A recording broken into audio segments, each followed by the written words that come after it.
Hello my YouTube family, চলে এলাম তোমাদের সাথে একটা রান্নার ভিডিও নিয়ে, যেটা হলো মাংস।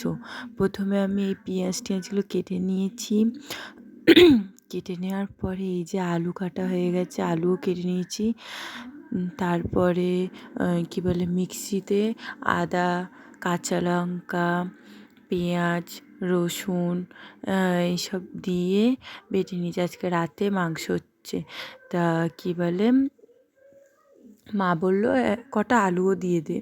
তারপরে এইখানে মাকে বললাম একটু ফোনটা ধরে দাও, ততক্ষণে আমার মিক্সিতে মশলাটা বাটা হয়ে গেছে।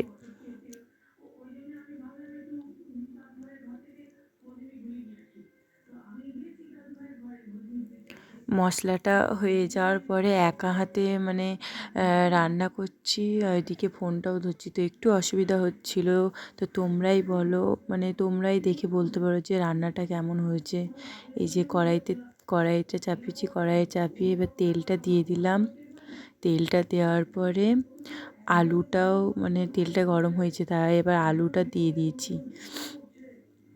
আলুটাও ভেজে নিচ্ছি। কারা কারা মাংসের মধ্যে আলু দিয়ে ভালো লাগে খেতে, কমেন্ট করে জানিও। এই যে নুন হলুদ দিয়ে দেওয়ার পরে লাল হয়ে গেছে, নামিয়ে নিয়েছি। তারপর আবার তেলের মধ্যে শুকনো লঙ্কা, জিরে, তেজপাতা ফোড়ন দিলাম। দেন পেঁয়াজ দিলাম। পেঁয়াজ দেওয়ার পরে কটা গোটা রসুনও দিলাম, কারণ রসুনটা দিলে একটা আলাদা টেস্ট হয়। হালকা হালকা করে ভাজছি। পেঁয়াজটা একটু ব্রাউন কালার হয়ে যাওয়ার পরে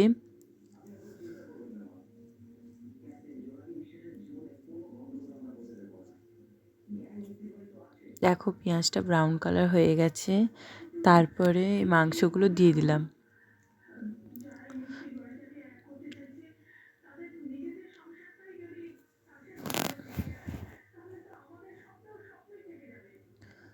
আমার ঠিক দিনের বেলায় মাংসতে আলু দিয়ে ভালো লাগে খেতে, কিন্তু রাতে একটু কষা কষাই হবে মাংস, ভালো লাগে। কার কার ভালো লাগে কষা মাংস খেতে কমেন্ট করে জানিও।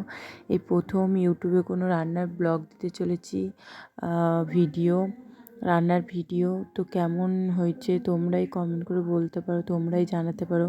আর রান্নাটা কেমন হয়েছে অবশ্যই জানিও। দেন তারপরে মাংসটা হালকা করে মানে ঢাকা দিয়ে সেদ্ধ করলাম। তারপরে ভেজে নুন হলুদ দিলাম।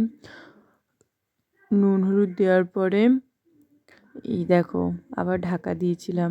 তারপরে এই বাটা ছিল, ওই আদা রসুন বাটা পেস্টটা দিয়ে দিয়েছি।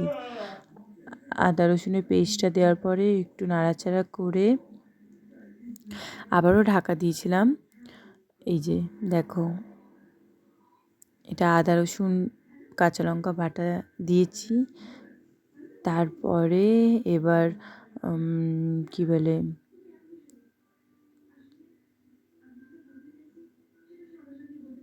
দেখো কেমন হয়েছে। এরপরে এই জিরে গুঁড়ো, হালকা লঙ্কা গুঁড়োটা একটু পরিমাণটা কম দিয়েছি, কারণ কাঁচা লঙ্কা বাটা দিয়েছিলাম বলে ঝাল হয়ে যাবে। রান্না করতে করতে কড়াইটাই আমার উল্টে যাচ্ছিলো এখনই। তোমরা পাশে থেকো। আমার ভিডিওটা কেমন লাগে, যদি এই রান্নার ভিডিওটা ভালো লাগে তোমরা কমেন্ট করো যে হ্যাঁ দিদিভাই আরও নতুন নতুন রান্নার ভিডিও চাই। কী রান্নার ভিডিও, মানে কোন রেসিপিটা করলে তোমরা ভালো লাগবে তোমরা সেটা জানিও। এই যে এবার আলুগুলো ভাজা আগে থেকে ভেজে রাখা আলুগুলো দিয়ে দিলাম। তারপর একটু নাড়াচাড়া করে ঢাকা দিয়ে দেবো থালা দিয়ে। 5-6 মিনিট মতো ঢাকা দেওয়ার পরে এই যে খুলে এই যে নাড়াচাড়া করে আবার